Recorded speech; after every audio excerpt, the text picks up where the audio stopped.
너 이제 여기서 나가? 내가 우리 민준이 죽였잖아. 시어머니의 목소리가 점점 커지기 시작했습니다. 당장 꺼져. 내 아들 장례식에 내가 있을 자리는 없어. 빈소 앞 모든 사람들이 저를 바라봤습니다. 영정사진 속 남편은 웃고 있었고 마지막 얼굴을 볼 수 없었습니다. 그렇게 저는 남편의 장례식에서 쫓겨났습니다. 하지만 그때는 몰랐습니다. 이 모든 게 시작에 불과하다는 걸요. 오늘의 사연 시작합니다.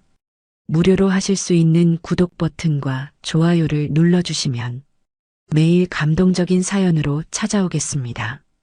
새벽 3시 전화벨이 울렸습니다. 그 한 통의 전화가 제 인생을 끝냈습니다. 전화를 받는 순간 시어머니 박순자의 목소리가 차갑게 울려 퍼졌습니다. 민준이가 죽었다는 말을 들었을 때 저는 귀를 의심했습니다. 아니, 제대로 듣지 못한 거라고 생각했죠. 하지만 시어머니는 다시 한번 또박또박 말했습니다. 서윤아, 민준이가 죽었어. 당장 장례식장으로 와. 그 말만 남기고 전화는 끊겼습니다. 손에서 휴대폰이 미끄러져 침대 위로 떨어졌습니다. 심장이 미친 듯이 뛰었고 숨이 막혀왔습니다. 민준이가 죽었다니 그게 무슨 말인가요?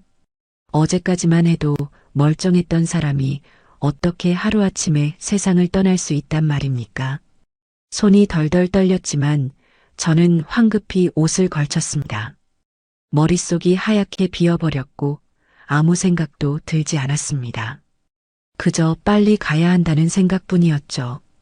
현관문을 나서는 순간 차가운 새벽 공기가 뺨을 때렸습니다. 그제야 현실이 조금씩 느껴지기 시작했습니다. 택시를 잡아타고 장례식장으로 향했습니다. 기사님이 무언가 말을 걸었지만 저는 대답할 수가 없었습니다. 창밖으로 스쳐 지나가는 가로등 불빛만 멍하니 바라봤습니다. 민준이의 얼굴이 자꾸만 떠올랐습니다. 웃고 있는 얼굴, 화난 얼굴, 무표정한 얼굴. 그 모든 표정들이 제 머릿속을 스쳐 지나갔습니다. 장례식장에 도착했을 때는 새벽 4시가 조금 넘은 시각이었습니다. 건물 안으로 들어서자 소독약 냄새와 국화향이 뒤섞여 코를 찔렀습니다. 안내판을 보고 민준이의 이름을 찾았습니다. 201호 빈소. 복도를 따라 걸어가는 동안 다리가 후들거렸습니다. 마음 한편으로는 이 모든 게 꿈이길 바랐습니다. 문을 열고 들어가면 민준이가 멀쩡하게 서 있을 거라고, 시어머니가 잘못 전화한 거라고 생각하고 싶었습니다. 하지만 빈소 문을 열자 영정사진 속 민준이의 얼굴이 제일 먼저 눈에 들어왔습니다. 검은 리본이 액자 위에 걸려 있었고 국화꽃이 사방에 놓여 있었습니다. 가슴이 철렁 내려앉았습니다. 이건 꿈이 아니었습니다. 정말로 민준이가 떠난 거였습니다. 어머니, 저 왔어요. 저는 떨리는 목소리로 시어머니를 불렀습니다. 시어머니 박순자는 상주석에 앉아 있었습니다. 그녀는 천천히 고개를 들어 저를 바라봤습니다. 그 눈빛에는 슬픔이 아니라 차가운 무언가가 서려 있었습니다. 저는 그 순간 이상한 기분이 들었습니다. 뭔가 잘못됐다는 느낌이었죠. 시신은 어디 있어요? 민준이를 보고 싶어요. 저는 다급하게 묻습니다. 관은 못 열어. 시어머니는 짧게 대답했습니다. 왜요? 제가 남편인데 왜 얼굴도 못 보나요? 저는 목소리를 높였습니다. 사고로 죽었어. 얼굴이 많이 상했어. 그러니까 그냥 영정 사진만 보고 기억해. 시어머니는 냉정하게 말을 끊었습니다. 저는 말문이 막혔습니다. 사고라니 무슨 사고였을까요? 어떻게 된 일인지 아무것도 설명해 주지 않았습니다. 그저 관을 열 수 없다는 말만 반복했죠. 조문객들이 하나둘 들어오기 시작했습니다. 저는 영정 사진 앞에 무릎을 꿇고 앉았습니다. 눈물이 주르르 흘러내렸습니다. 민준이, 당신 정말 간 거예요. 대답 없는 영정 사진만 쟤를 내려다보고 있었습니다. 저를 올리고 일어서려는데 갑자기 시어머니가 제 팔을 붙잡았습니다. 힘이 엄청났습니다. 저는 깜짝 놀라 그녀를 돌아봤습니다. 서윤아, 너 이제 여기서 나가. 시어머니는 낮은 목소리로 말했습니다. 네, 어머니. 무슨 말씀이세요? 저는 어리둥절해서 되물었습니다. 내가 우리 민준이 죽였잖아. 너가 우리 민준이 잡아먹은 거나 다름없어. 처음부터 마음에 안 들더니. 시어머니의 목소리가 점점 커지기 시작했습니다. 어머니, 그게 무슨 말씀이세요? 저는 아무것도 한 게 없는데요. 저는 황당해서 손을 내저었습니다. 그때 시어머니가 벌떡 일어났습니다. 그리고 조문객들이 모두 볼 수 있도록 큰 소리로 외쳤습니다. 여러분, 저 여자가 우리 아들 죽였어요. 애도 못 낳고 우리 아들 괴롭히기만 하더니 결국 죽게 만들었어요. 시어머니의 목소리가 빈소 안을 가득 채웠습니다. 순간 주변이 조용해졌습니다. 모든 사람들의 시선이 저에게 쏠렸습니다. 저는 얼어붙은 듯 서 있을 수밖에 없었습니다. 뭐라고 변명해야 할지, 어떻게 해야 할지 아무것도 떠오르지 않았습니다. 어머니, 저는 정말 아무것도 안 했어요. 민준이한테 잘해주려고 노력했어요. 저는 떨리는 목소리로 말했습니다. 잘해줬다고. 시집 와서 맨날 울상만 짓고 있으면서 뭘 잘해줬어. 애 하나 못 낳는 주제에 우리 아들 붙잡고 있기만 했잖아. 시어머니는 가차없이 말을 이어갔습니다. 그녀의 눈에는 증오가 가득했습니다. 저를 향한 오래된 미움이 폭발하는 순간이었죠. 당장 여기서 꺼져. 내 아들 장례식에 내가 있을 자리는 없어. 시어머니가 손가락으로 문을 가리켰습니다. 조문객들은 수군거리기 시작했습니다. 누군가는 고개를 절레절레 흔들었고 누군가는 저를 피하듯 옆으로 비켜섰습니다. 저는 그 순간 세상에서 가장 비참한 사람이 된 기분이었습니다. 장례식장 직원이 조심스럽게 다가왔습니다. 부인, 일단 진정하시고 밖으로 나가시는 게 어떨까요? 그가 작은 목소리로 말했습니다. 저는 영정 사진을 마지막으로 한 번 더 쳐다봤습니다. 민준이 미안해요. 제가 당신을 지키지 못했어요.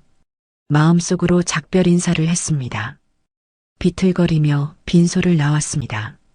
복도를 걸어 나오는 동안 뒤에서 웅성거리는 소리가 들렸습니다. 저 여자 때문에 죽었대요. 얼마나 못살게 굴었으면. 그런 말들이 귓가에 맴돌았습니다. 장례식장 밖으로 나서자 비가 내리기 시작했습니다. 차가운 빗방울이 얼굴을 적셨습니다. 저는 그대로 멈춰섰습니다. 갈 곳이 없었습니다. 아니, 어디로 가야 할지 몰랐습니다. 하늘을 올려다봤습니다. 먹구름이 잔뜩 끼어 있었고 빗줄기는 점점 굵어졌습니다. 옷이 젖어도 상관없었습니다. 그냥 이대로 서 있고 싶었습니다. 왜 저한테 이러는 걸까요? 저는 정말 아무것도 잘못한 게 없는데 마음속으로 계속 되뇌었지만 대답은 없었습니다. 그저 빗소리만 요란하게 귓가를 때렸죠.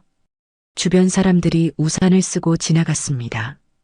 누구도 저를 신경 쓰지 않았습니다. 저는 그 순간 완전히 혼자라는 걸 깨달았습니다. 남편도 없고 시댁에서도 쫓겨났습니다. 친정 부모님은 일찍 돌아가셨고 의지할 곳도 없었습니다. 손에 쥐고 있던 핸드백이 무겁게 느껴졌습니다. 그 안에는 결혼 반지가 들어 있었습니다. 아침에 급히 나오느라 손가락에 끼는 걸 깜빡했던 거죠. 가방을 열어 작은 반지 케이스를 꺼냈습니다. 반지를 손바닥 위에 올려놓고 한참 동안 바라봤습니다. 민준이와 결혼할 때 받은 반지였습니다. 그때는 정말 행복했습니다. 사랑하는 사람과 평생을 함께하겠다고 다짐했었죠. 하지만 결혼 생활은 제가 생각했던 것과 달랐습니다. 시어머니는 제가 가난한 집안 출신이라며 무시했고 아이를 갖지 못한다는 이유로 저를 못살게 굴었습니다. 민준이는 처음엔 저를 감싸줬지만 점점 어머니 편만 들었습니다. 그래도 저는 참았습니다.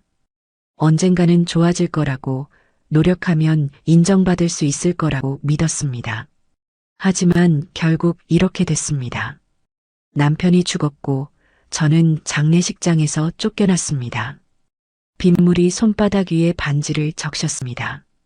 반짝이던 반지가 흐릿하게 보였습니다. 저는 주먹을 꽉 쥐었습니다. 왜 이렇게 된 걸까요? 제가 뭘 잘못한 걸까요? 택시 한 대가 천천히 제 앞을 지나갔습니다. 저는 손을 들어 택시를 불렀습니다. 집으로 돌아가야 했습니다. 이곳에 더 이상 머물 이유가 없었으니까요. 택시에 올라타며 기사님이 물었습니다. 어디로 모실까요? 집으로 가주세요. 저는 힘없이 대답했습니다.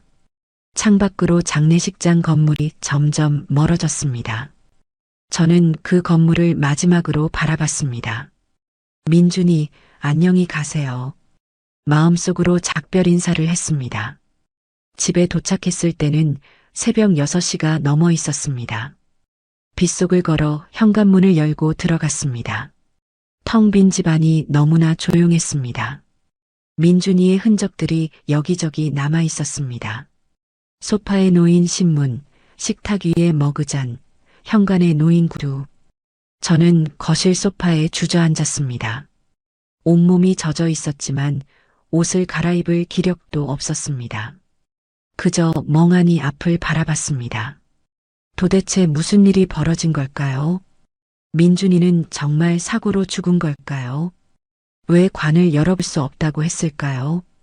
시어머니는 왜 저를 그렇게까지 미워하는 걸까요? 의문만 가득했지만 답은 없었습니다. 저는 그저 젖은 옷 그대로 소파에 누워 눈을 감았습니다. 이 모든 게 꿈이었으면 좋겠다고 생각했습니다. 하지만 차가운 옷과 무거운 가슴이 이것이 현실임을 일깨워주고 있었습니다. 사랑은 언제부터 식기 시작했을까요? 저는 그 답을 찾기 위해 오랜 시간 기억을 더듬었습니다. 소파에 앉아 창밖을 바라봤습니다. 비는 여전히 내리고 있었고 회색빛 하늘은 무겁게 드리워져 있었습니다. 시계를 보니 오전 10시였습니다. 장례식장에서 쫓겨난 지 몇 시간이 지났지만 아직도 그때의 충격이 가시지 않았습니다. 젖은 옷을 갈아입고 따뜻한 차를 한 잔 끓였습니다. 손으로 머그잔을 감싸 쥐었지만 온기가 전해지지 않았습니다. 가슴속 깊은 곳이 얼어붙은 것 같았죠.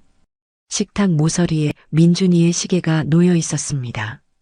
며칠 전 그가 깜빡하고 두고 간 것이었습니다. 저는 그 시계를 집어들었습니다. 무거운 금속 시계였고 민준이는 이 시계를 무척 아꼈습니다. 시계를 들여다보니 민준이를 처음 만났던 날이 떠올랐습니다. 7년 전이었습니다. 친구의 소개로 만난 맞선 자리였죠. 솔직히 그날 저는 별 기대를 하지 않았습니다. 그동안 몇 번의 맞선이 있었지만 번번이 어색하게 끝났으니까요. 하지만 민준이는 달랐습니다. 카페에 들어서자 창가 자리에 앉아있던 그가 환하게 웃으며 손을 흔들었습니다. 저는 그 미소에 한 번에 마음을 빼앗겼습니다. 깔끔한 정장 차림의 단정한 헤어스타일, 그리고 무엇보다 따뜻해 보이는 눈빛이 인상적이었죠. 서윤 씨 맞으시죠? 만나서 반갑습니다. 그가 의자를 빼주며 말했습니다. 저도 반갑습니다. 저는 수줍게 대답했습니다. 그날 우리는 3시간 넘게 이야기를 나눴습니다. 민준이는 제 이야기를 귀 기울여 들어주었고 농담도 잘했습니다. 카페를 나설 때쯤 저는 이 사람과 다시 만나고 싶다는 생각이 들었습니다. 그 후로 우리는 자주 만났습니다. 주말마다 데이트를 했고 평일에도 퇴근 후 잠깐이라도 얼굴을 봤습니다. 민준이는 항상 저를 먼저 챙겼습니다. 제가 좋아하는 음식을 기억했다가 식당을 예약해 두었고 추울 때면 자기 코트를 벗어 제 어깨에 걸어 주었습니다. 6개월 후 민준이가 청혼했습니다. 한강공원에서였습니다. 석양이 지는 강가에서 그가 무릎을 꿇었습니다. 서윤 씨, 저와 결혼해 주시겠어요? 그의 목소리는 떨리고 있었습니다. 네, 좋아요. 저는 눈물을 흘리며 대답했습니다. 그때가 제 인생에서 가장 행복한 순간이었습니다. 사랑하는 사람과 평생을 함께하겠다는 약속을 했고 앞으로 펼쳐질 미래가 너무나 아름다워 보였습니다. 하지만 결혼 준비를 하면서부터 조금씩 이상한 기운이 느껴지기 시작했습니다.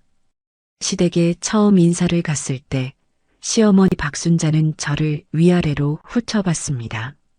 그 시선이 불편했지만 저는 밝게 웃으며 인사했습니다.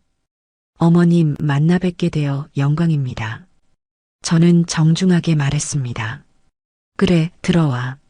시어머니는 짧게 대꾸하고는 안으로 들어갔습니다. 시댁은 제가 상상했던 것보다 훨씬 컸습니다.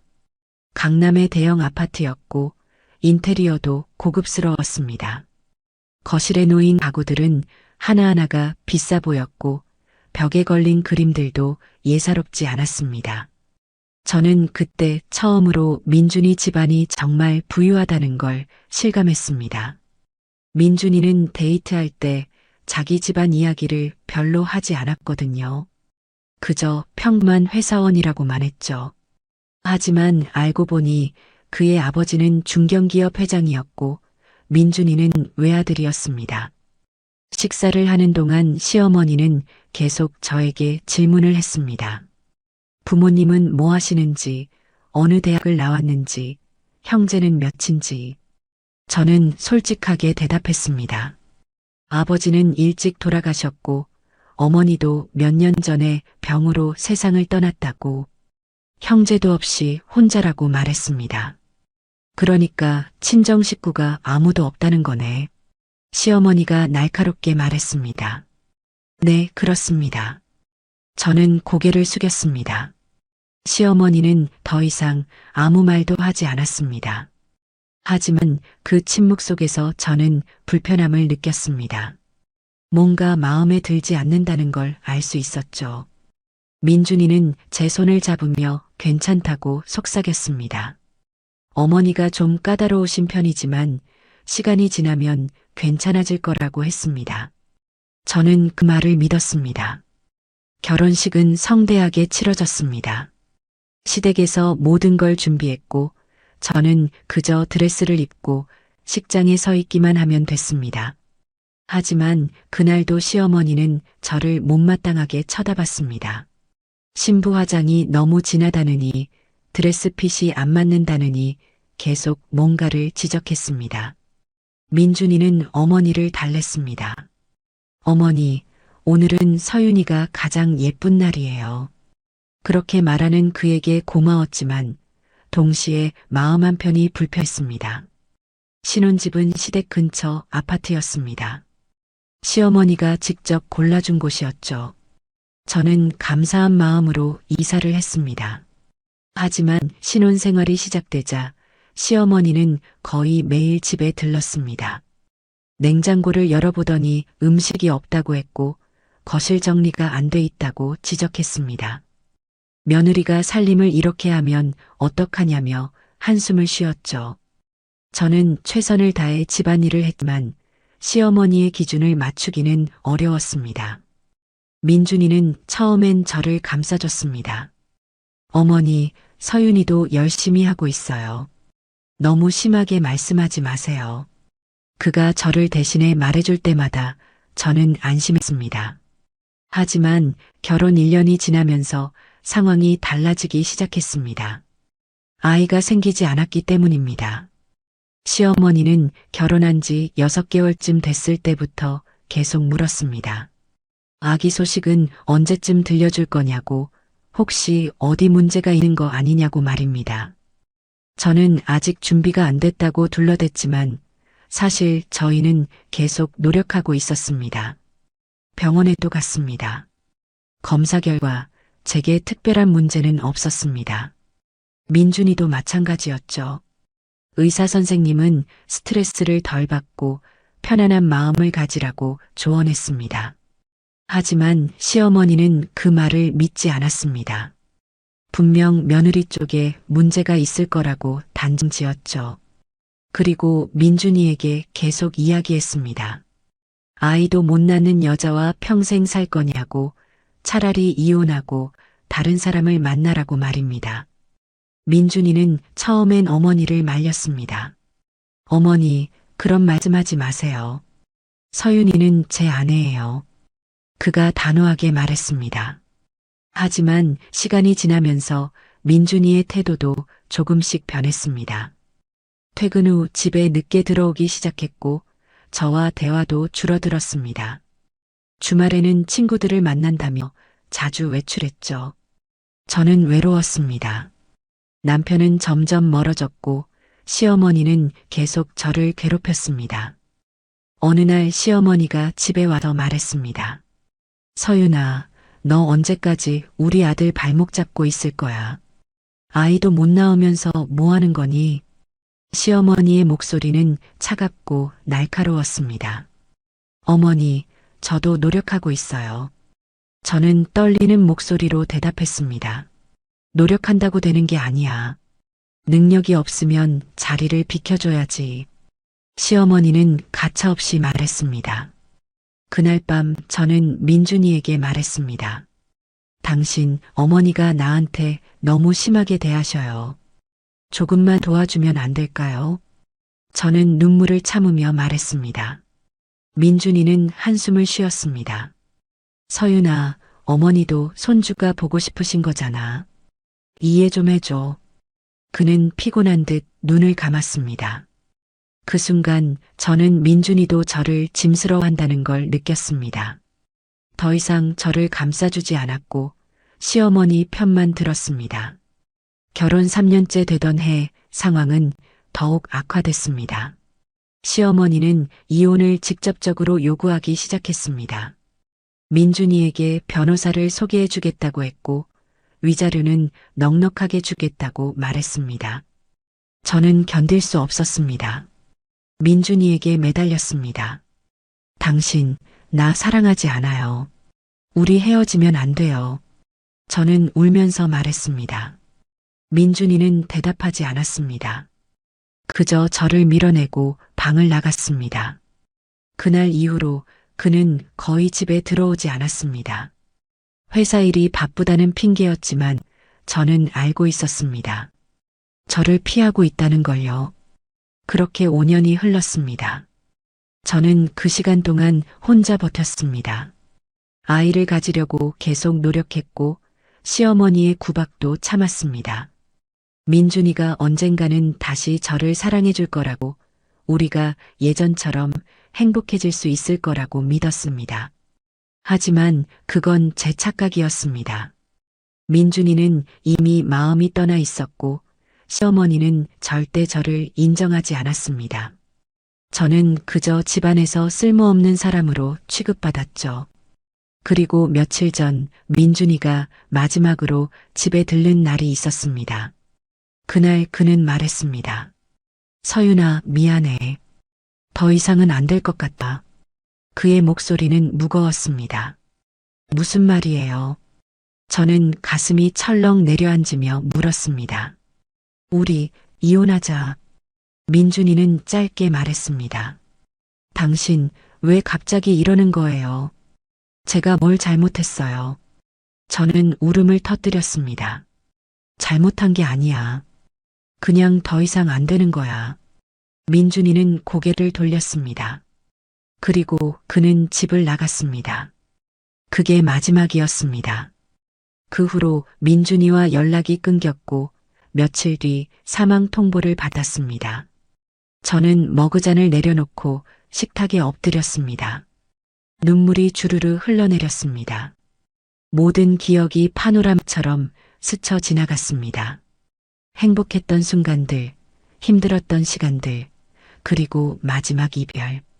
결혼 반지를 손가락에서 빼서 손바닥 위에 올려놓았습니다. 작은 반지였지만 그 안에는 7년의 세월이 담겨 있었습니다. 난 당신을 사랑했는데 저는 작게 속삭였습니다. 정말로 당신을 사랑했어요. 당신이 저를 버렸어도 시어머니가 저를 괴롭혀도 저는 포기하지 않으려고 했어요. 언젠가는 좋아질 거라고 믿었죠. 하지만 결국 이렇게 끝났습니다. 당신은 죽었고 저는 장례식장에서 쫓겨났습니다. 아무것도 남지 않았습니다.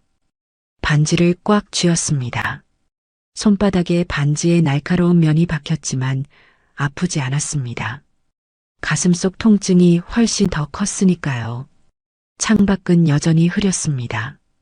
비는 그칠 기미가 보이지 않았고 하늘은 무겁게 드리워져 있었습니다. 마치 제 마음처럼 말이죠. 저는 그대로 식탁에 엎드려 있었습니다. 일어날 기력도 움직일 의지도 없었습니다. 그저 시간이 흐르기를 기다렸습니다. 이 고통이 조금이라도 덜해지기를 바라면서요. 하지만 마음 한편으로는 알고 있었습니다. 이 슬픔은 쉽게 사라지지 않을 거라는 걸요. 7년의 사랑과 5년의 고통이 그렇게 쉽게 지워질 리 없으니까요. 반지를 다시 손가락에 끼웠습니다. 아직은 벗을 수가 없었습니다. 이 반지가 제게 남은 유일한 연결고리였으니까요. 민준아, 당신은 정말 죽은 걸까요? 아니면 제가 꿈을 꾸고 있는 걸까요? 저는 혼잣말을 했습니다. 대답은 없었습니다. 그저 빗소리만 창문을 두드리고 있었죠. 죽은 사람은 돌아오지 않는다고 배웠습니다. 하지만 그날 저는 죽은 사람이 걷고 있는 걸 봤습니다. 장례식장에서 쫓겨난 지 몇 주가 지났습니다. 그 몇 주 동안 저는 거의 집 밖으로 나가지 않았습니다. 침대에 누워 천장만 바라보거나 소파에 앉아 멍하니 시간을 보냈죠. 밥도 제대로 먹지 못했습니다. 입맛이 없었고 뭘 먹어도 모래를 씹는 것 같았습니다. 친구들이 몇 번 전화를 했지만 받지 않았습니다. 누구와도 이야기하고 싶지 않았습니다. 무슨 말을 해야 할지도 몰랐고요. 남편이 죽었는데 장례식장에서 쫓겨났다고 말하면 누가 믿어주겠습니까? 하지만 저는 깨달았습니다. 이렇게 계속 있으면 안 되겠다고요. 민준이는 이미 떠났고 저는 살아야 했습니다. 슬픔에만 빠져 있을 수는 없었죠. 그날 오후 저는 용기를 내서 집을 나서기로 했습니다. 오랜만에 옷장을 열고 깨끗한 옷을 꺼냈습니다. 거울을 보니 제 얼굴이 많이 상해 있었습니다.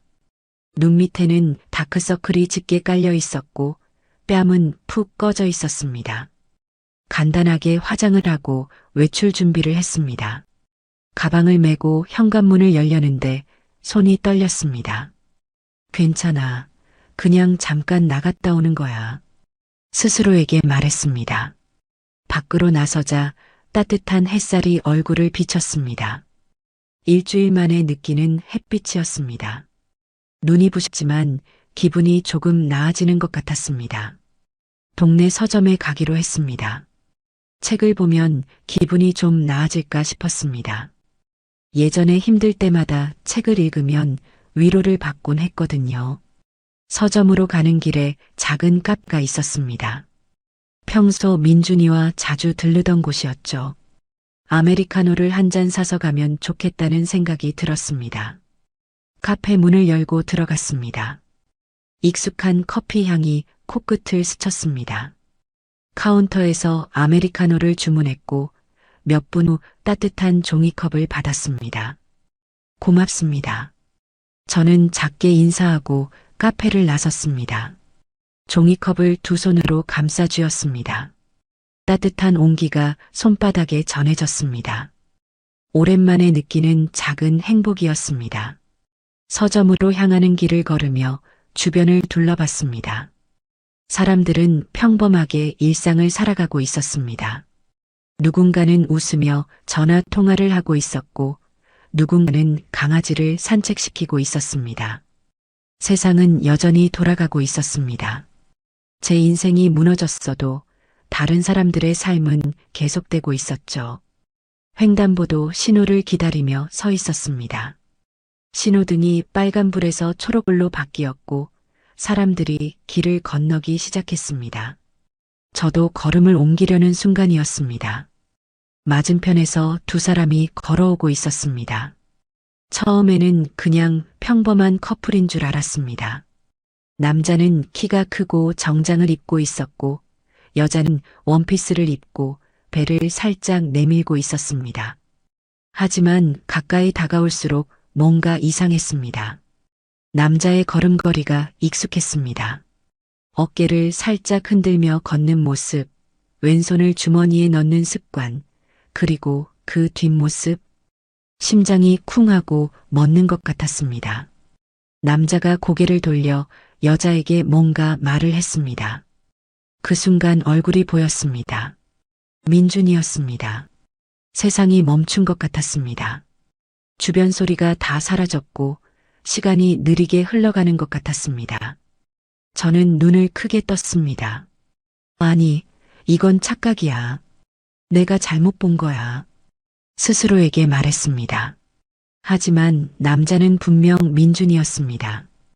그 얼굴, 그 목소리, 그 모든 게 제 남편이었습니다. 그런데 그는 살아 있었습니다. 죽었다던 사람이 멀쩡하게 걷고 있었습니다.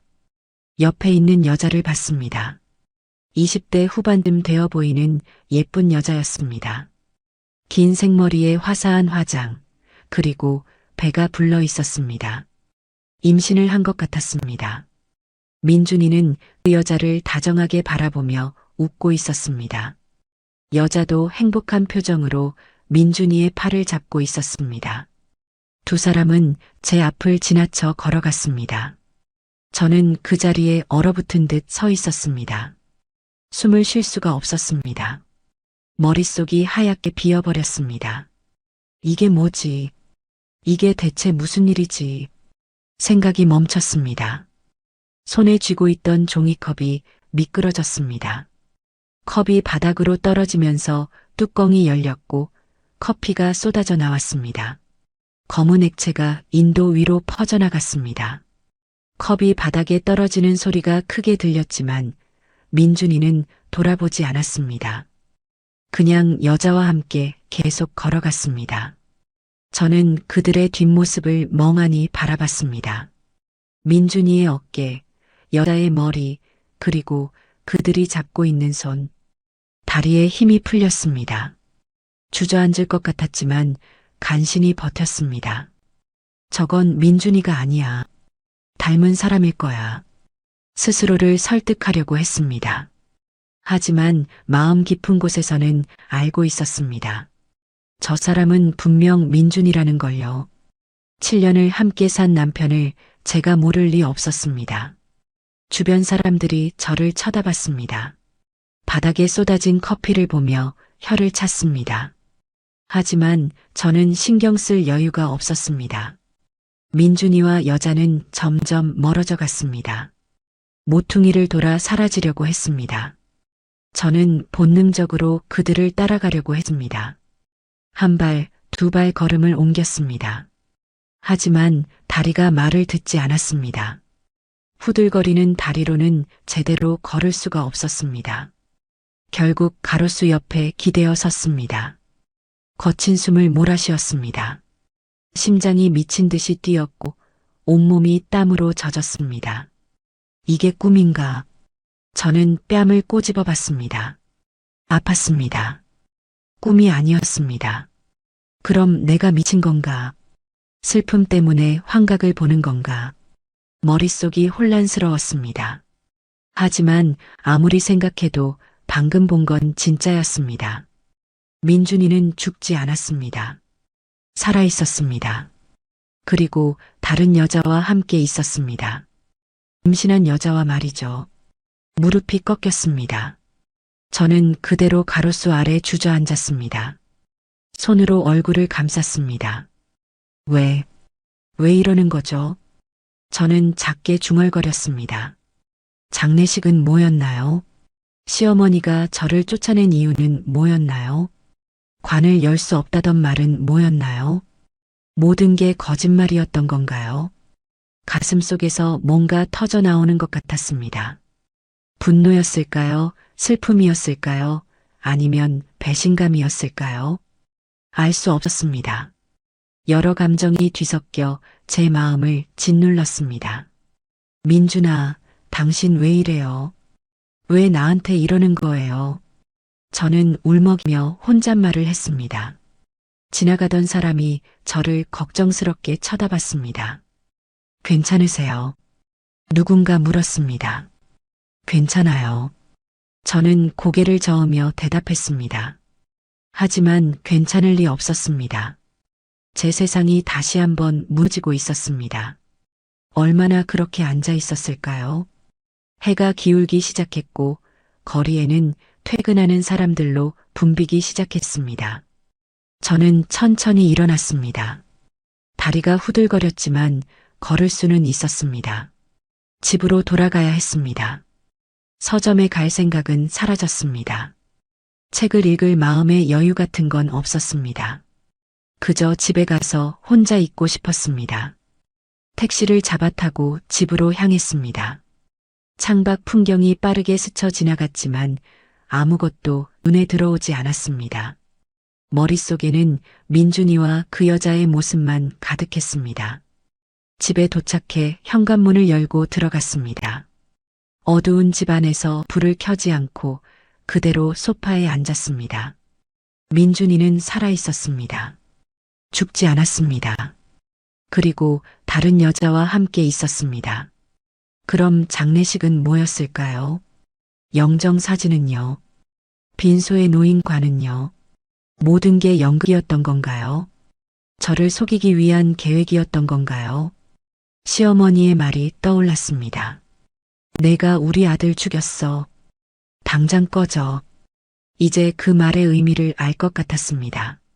시어머니는 저를 쫓아내려고 했던 겁니다. 민준이를 죽은 사람으로 만들어서 저와 완전히 갈라놓으려고 했던 거죠. 그럼 저 임신한 여자는 누구일까요? 민준이의 새 여자인가요? 아기는 민준이의 아이인가요? 질문만 가득했지만 답은 없었습니다. 손이 떨렸습니다. 분노가 치밀어 올랐습니다. 어떻게 이럴 수 있죠? 어떻게 사람을 이렇게까지 속일 수 있나요?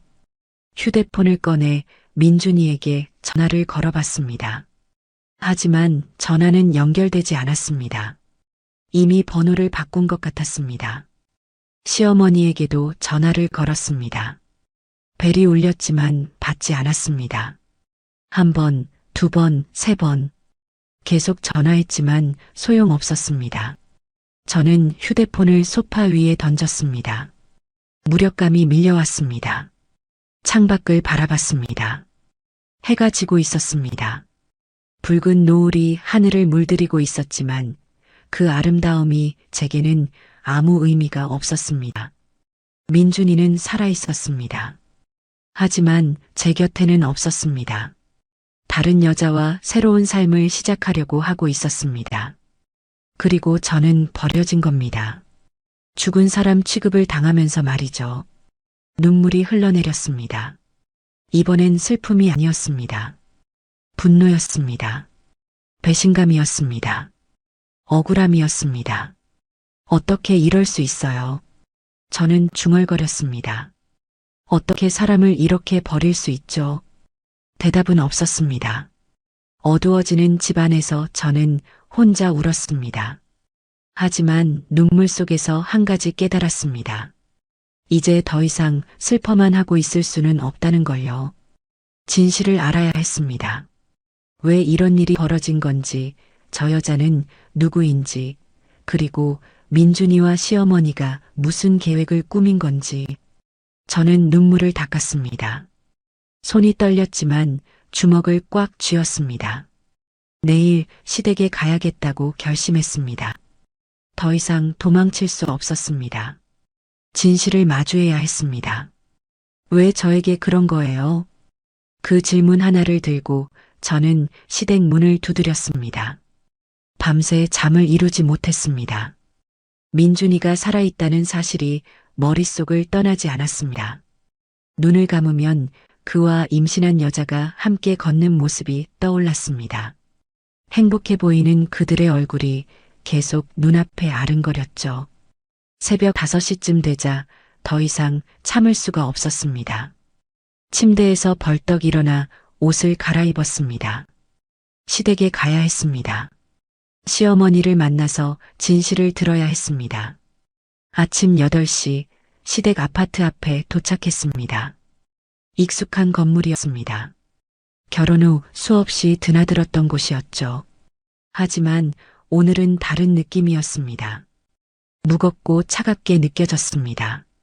현관 비밀번호를 눌렀습니다. 아직 바뀌지 않았는지 문이 열렸습니다. 저는 안으로 들어갔습니다. 거실에는 시어머니 박순자가 앉아 있었습니다. 아침 커피를 마시며 신문을 읽고 있었죠. 제가 들어서자 고개를 들었습니다. 놀란 기색은 전혀 없었습니다. 오히려 예상하고 있었다는 듯한 표정이었습니다. 서윤아, 뭐하러 왔어?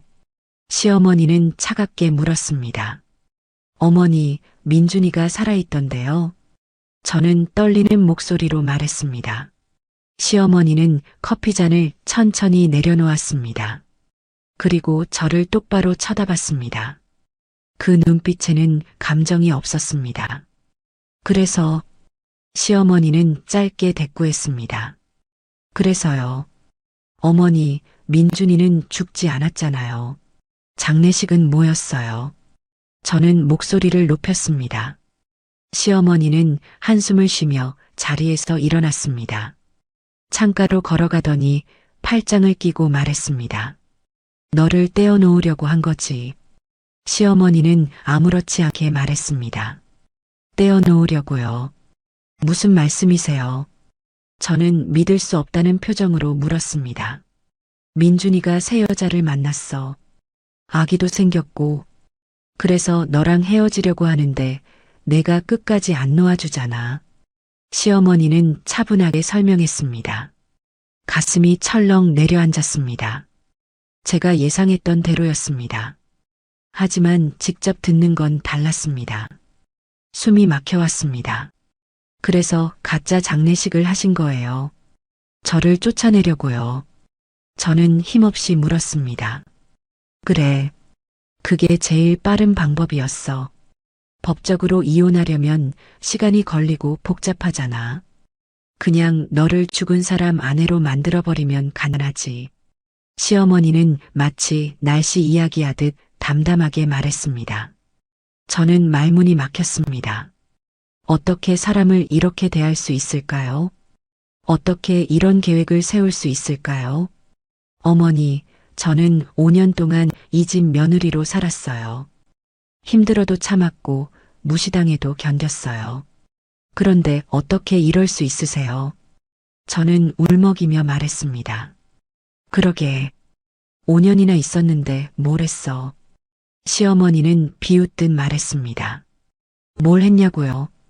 저는 최선을 다했어요. 어머니 말씀 잘 듣고 집안일 열심히 하고 민준이한테 잘해주려고 노력했어요. 저는 목소리를 떨며 항변했습니다. 애는 낳았어. 시어머니가 날카롭게 물었습니다. 저는 대답할 수 없었습니다. 그게 제일 아픈 부분이었으니까요. 5년 동안 아기 하나 못 낳으면서 뭘 했다는 거야. 우리 집안에서 며느리 역할이 뭔지 알아. 아들 낳아서 대를 이어야지. 근데 너는 그것도 못했잖아. 시어머니는 가차없이 말을 이어갔습니다. 가슴이 찢어지는 것 같았습니다. 5년 동안 들었던 그 말을 오늘도 듣고 있었습니다. 어머니, 아이는 제가 원한다고 생기는 게 아니에요. 병원에서도 둘 다 문제 없다고 했잖아요. 저는 떨리는 목소리로 말했습니다. 그게 무슨 소용이야. 결과가 없는데 시어머니는 냉정하게 잘라 말했습니다. 그리고는 저를 똑바로 쳐다보며 말했습니다. 지은 씨는 달라. 이미 임신도 했고 집안도 좋고 학벌도 좋아. 명문대 나왔고 집안도 재력가야. 우리 민준이한테 딱 맞는 여자지. 저는 온몸에 힘이 빠지는 걸 느꼈습니다.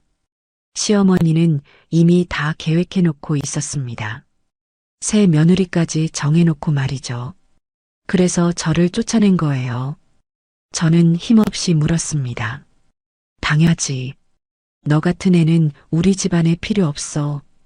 애도 못 낳고 집안도 변변찮고. 시어머니는 서슴없이 말했습니다. 그 말을 듣는 순간 분노가 치밀어 올랐습니다. 참고 있던 감정이 폭발했습니다. 어머니, 저도 사람이에요. 어떻게 이렇게 대할 수 있어요? 저는 소리쳤습니다. 사람. 그래, 사람이지. 근데 쓸모없는 사람이잖아. 시어머니가 비웃으며 말했습니다. 저는 주먹을 꽉 쥐었습니다. 손톱이 손바닥에 박혔지만 아프지 않았습니다. 마음의 고통이 훨씬 더 컸으니까요. 민준이는 뭐래요? 민준이도 이 계획을 알고 있었어요. 저는 떨리는 목소리로 물었습니다. 당연하지. 민준이가 먼저 지은 씨를 데려왔어. 엄마, 이 사람과 결혼하고 싶다고 했지. 시어머니는 만족스러운 표정으로 말했습니다. 가슴이 무너졌습니다. 민준이도 알고 있었습니다. 아니, 민준이가 먼저 계획한 거였습니다. 저를 버리고 새 여자와 시작하려고 말이죠. 그럼 이혼하자고 하지 왜 이런 짓을 한 거예요? 저는 울먹이며 물었습니다. 이혼하자고 했잖아. 몇 번이나 말했어. 근데 내가 끝까지 안 놓아주잖아. 울면서 매달리고. 시어머니는 짜증스럽게 말했습니다. 그건 제가 민준이를 사랑했으니까요. 저는 목이 메어 말했습니다. 사랑. 시어머니는 비웃었습니다. 세상이 얼마나 냉정한데 사랑 타령이나 하고 있어. 강 여사가 가차없이 말을 잘랐습니다. 그녀의 눈에는 잔인한 즐거움이 번뜩였죠. 너 같은 애는 빨리 정리하고 지은 씨를 들여야지. 그래야 우리 손주도 제대로 된 엄마 밑에서 자라지. 시어머니는 확신에 찬 목소리로 말했습니다. 저는 더 이상 서 있을 수가 없었습니다. 벽에 기대어 겨우 몸을 지탱했습니다. 그럼 저는 어떻게 하라고요? 저는 간신히 물었습니다. 내 인생 내가 알아서 살아. 우리는 이제 상관없어. 시어머니는 냉정하게 말했습니다. 어머니, 법적으로는 아직 제가 민준이 아내예요. 이혼 서류도 없었잖아요. 저는 마지막 힘을 짜내어 말했습니다. 시어머니의 표정이 굳어졌습니다. 그리고 천천히 제게 다가왔습니다. 너 설마 법적으로 따질 생각이야? 시어머니가 위협적으로 물었습니다. 저는 당연하죠. 저는 아직 민준이 아내예요. 떨리는 목소리로 대답했습니다. 시어머니는 비웃었습니다. 그리고 제 얼굴 가까이 다가와 말했습니다. 해봐. 근데 내가 이길 수 있을 것 같아. 우리 집안이 얼마나 큰지 알아. 변호사도 우리 편이고 돈도 많아. 너 같은 애가 뭘 할 수 있겠어. 시어머니의 숨소리가 느껴질 정도로 가까웠습니다. 저는 뒤로 물러섰습니다. 그리고 마지막으로 비수를 꽂았습니다. 결국 다 내가 만든 거야. 내가 애를 낳았으면 이런 일 없었을 거 아니야. 내가 쓸모 있는 며느리였으면 우리가 왜 이랬겠어. 다 내 잘못이야. 시어머니는 차갑게 말했습니다. 그 말을 듣는 순간 저는 무너졌습니다. 다리에 힘이 풀려 그 자리에 주저앉았습니다. 시어머니는 저를 내려다보며 말했습니다. 이제 나가. 다시는 이 집에 오지 마. 너는 이제 우리 집안 사람 아니야. 저는 고개를 들어 시어머니를 봤습니다. 그 얼굴에는 조금의 미안함도 없었습니다.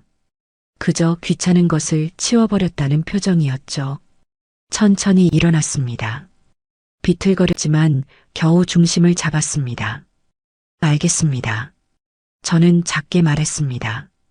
그리고 시댁 문을 나섰습니다. 뒤도 돌아보지 않았습니다. 엘리베이터를 타고 1층으로 내려왔습니다. 아파트 밖으로 나서자 차가운 바람이 얼굴을 스쳤습니다. 저는 그 자리에 멈춰 섰습니다. 하늘을 올려다봤습니다. 파란 하늘에 구름이 천천히 흘러가고 있었습니다. 다 내 잘못이라고요. 저는 중얼거렸습니다. 아이를 못 낳은 게 제 잘못인가요? 사랑했던 게 제 잘못인가요? 눈물이 흘러내렸습니다. 하지만 이번에는 오래 울지 않았습니다. 눈물을 닦았습니다. 그리고 깨달았습니다. 더 이상 울고 있을 때가 아니라는 걸요. 시어머니는 저를 무시했습니다. 민준이는 저를 버렸습니다. 그들은 제가 아무것도 할 수 없다고 생각했습니다. 가난하고 힘없고 의지할 곳도 없는 여자라고 무시했죠. 하지만 틀렸습니다. 저도 싸울 수 있었습니다. 제 인생을 지킬 수 있었습니다. 집으로 돌아오는 길에 결심했습니다. 이제 더 이상 당하고만 있지 않겠다고요. 시어머니가 법적으로 싸워봐라고 했습니다. 좋습니다. 그럼 법적으로 싸웠습니다. 저는 아직 민준이의 법적인 아내였습니다. 이혼 서류에 도장을 찍지 않았습니다. 그 말은 제게 권리가 있다는 뜻이었죠. 집에 도착해서 서랍을 뒤졌습니다. 혼인신고서 사본을 찾았습니다. 그리고 민준이 명의로 된 통장 사본도 찾았습니다. 결혼할 때 공동 명의로 만들었던 것들이었죠. 모든 서류를 책상 위에 펼쳐놓고 봤습니다. 제게도 무기가 있었습니다. 그들이 저를 무시하고 버렸지만 법적으로는 아직 제가 아내였습니다. 그리고 저는 그 사실을 최대한 이용할 생각이었습니다. 휴대폰을 꺼내 인터넷 검색을 시작했습니다. 이혼 전문 변호사, 재산 분할, 법적 권리, 모든 걸 찾아봤습니다. 밤이 깊어갔지만 잠이 오지 않았습니다. 아니, 잘 수가 없었습니다. 해야 할 일이 너무 많았으니까요.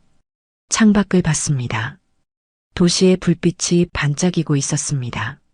저 어딘가에 민준이와 한지은이 있었습니다. 행복하게 미래를 꿈꾸고 있겠죠. 하지만 곧 알게 될 겁니다. 저를 함부로 대한 대가가 얼마나 큰지 말이에요. 저는 노트를 꺼내 계획을 적기 시작했습니다. 첫 번째, 변호사 찾기. 두 번째, 법적 권리 확인하기. 세 번째, 재산 조사하기. 하나씩 차근차근 준비할 생각이었습니다. 시어머니는 제가 아무것도 못할 거라고 생각했습니다. 하지만 틀렸습니다. 저는 내 인생을 되찾을 겁니다. 반드시요. 포기하지 않기로 했습니다. 그 다짐 하나로 저는 다시 일어섰습니다. 시댁에서 돌아온 후 며칠 동안 저는 정신없이 움직였습니다. 울고만 있을 시간이 없었습니다. 해야 할 일이 산더미처럼 쌓여 있었으니까요. 제일 먼저 한 일은 집안을 정리하는 것이었습니다. 민준이의 물건들을 하나씩 치우기 시작했습니다.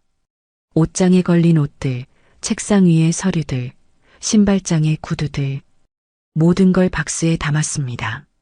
물건을 정리하다 보니 마음이 조금씩 정리되는 기분이었습니다.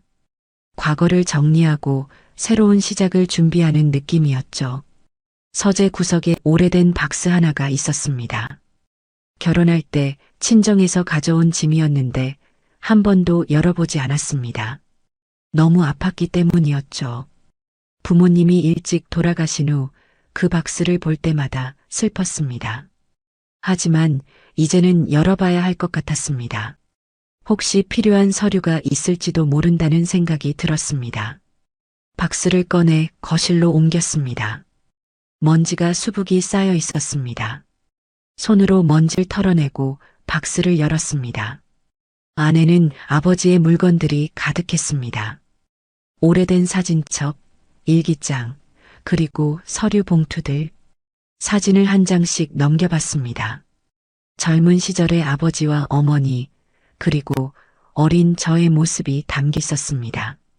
가슴이 먹먹해졌습니다. 부모님이 살아계셨다면 이런 일을 겪지 않았을 텐데, 혼자가 아니었을 텐데, 눈가가 촉촉해졌지만 눈물을 참았습니다. 서류 봉투를 하나씩 열어봤습니다. 대부분 오래된 고지서나 영수증이었습니다. 하지만 마지막 봉투에서 두꺼운 서류가 나왔습니다. 등기권리증이었습니다. 저는 서류를 펼쳐서 자세히 읽어봤습니다. 경기도 어느 지역의 토지였습니다. 면적은 꽤 넓었고 소유자 이름은 제 아버지였습니다. 아버지가 땅을 가지고 계셨다니 저는 전혀 몰랐습니다. 아버지는 평생 작은 가게를 운영하셨는데 언제 이런 땅을 사셨을까요? 서류를 더 뒤져봤습니다. 그러자 아버지의 손글씨로 쓰인 메모가 나왔습니다. 서윤아, 이 땅은 내 몫이다. 아빠가 평생 모은 돈으로 산 거야. 지금은 별것 아니지만 언젠가 도움이 될 거다. 힘들 때 이걸로 새 출발을 해라. 아버지의 글씨를 보는 순간 눈물이 터져 나왔습니다. 아버지는 제 미래를 생각하고 이 땅을 남겨주신 거였습니다. 고맙습니다, 아버지. 저는 서류를 가슴에 꼭 안았습니다. 하지만 이 땅이 얼마나 가치가 있는지는 알 수 없었습니다. 전문가의 도움이 필요했습니다. 다음 날 누군가 초인종을 눌렀습니다. 문을 열자 낯익은 얼굴의 중년 남자가 서 있었습니다. 서윤아, 나 기억하니? 최태수 아저씨야. 그가 환하게 웃으며 말했습니다. 아저씨. 저는 깜짝 놀랐습니다. 최태수 아저씨는 아버지의 오랜 친구였습니다. 어렸을 때 집에 자주 놀러 오셨던 분이었죠. 하지만 부모님이 돌아가신 후로는 연락이 끊겼었습니다. 들어가도 되겠니? 아저씨는 조심스럽게 물었습니다. 네, 들어오세요. 저는 문을 활짝 열어드렸습니다. 아저씨는 거실에 앉으시더니 주변을 둘러보셨습니다. 잘 지내고 있었구나. 결혼 소식은 들었는데 인사도 못 드리고 미안했어. 아저씨는 미안한 듯 말씀하셨습니다. 괜찮아요. 그런데 어떻게 오셨어요? 저는 차를 내오며 물었습니다. 사실 최근에 내 소식을 들었어. 남편분이 돌아가셨다면서. 아저씨는 조심스럽게 말씀하셨습니다. 저는 고개를 끄덕였습니다. 더 이상 설명하고 싶지 않았습니다. 그래서 걱정이 돼서 와서 너희 아버지가 평생 부탁했거든. 서윤이 힘들 때 꼭 도와달라고. 아저씨는 진지하게 말씀하셨습니다. 가슴이 뭉클했습니다. 아버지는 돌아가신 후에도 저를 걱정하셨던 거였습니다. 감사합니다, 아저씨. 저는 고개를 숙였습니다. 근데 말이야, 너희 아버지가 남긴 땅 알고 있니? 아저씨가 물으셨습니다. 어제 등기권리증을 찾았어요. 근데 그게 얼마나 가치가 있는지 모르겠어요. 저는 솔직하게 말씀드렸습니다. 아저씨는 빙그레 웃으셨습니다. 그 땅 말이야, 지금 개발 예정 지역이야. 몇 년 안에 가격이 몇 배는 오를 거야. 아저씨는 설명해 주셨습니다. 정말요? 저는 깜짝 놀랐습니다. 그럼 너희 아버지가 참 해안이 있으셨어. 아무도 관심 없을 때 그 땅을 사셨거든. 지금은 도로가 생기고 상가가 들어선다고 난리야. 아저씨는 자랑스럽게 말씀하셨습니다. 저는 가슴이 두근거렸습니다.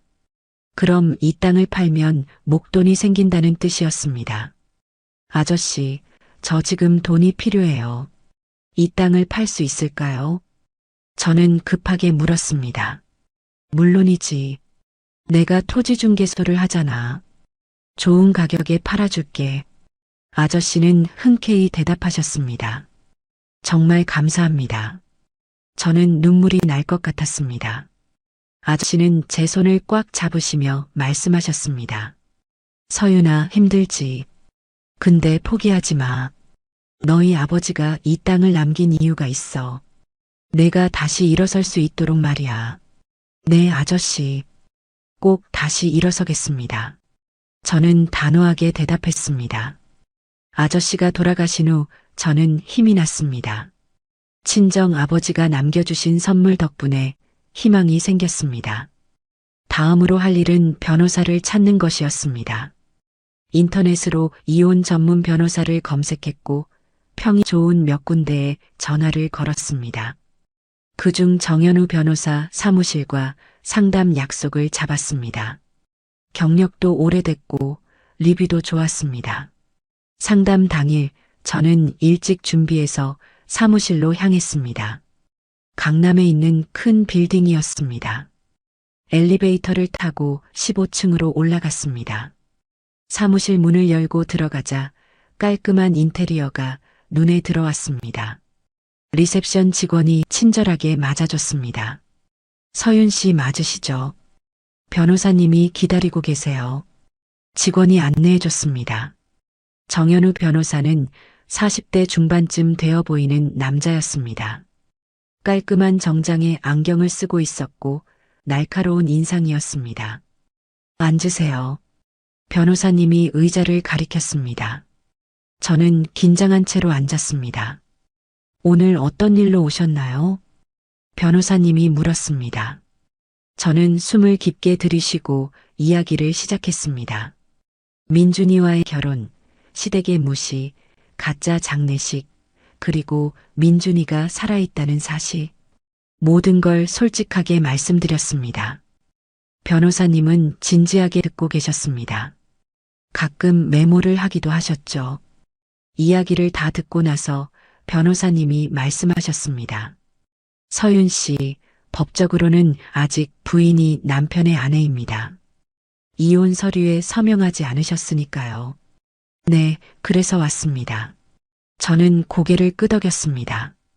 그럼 재산 분할 청구권도 있고 혼인 관계가 유지되는 동안 남편이 다른 사람과 혼인 신고를 할 수 없습니다.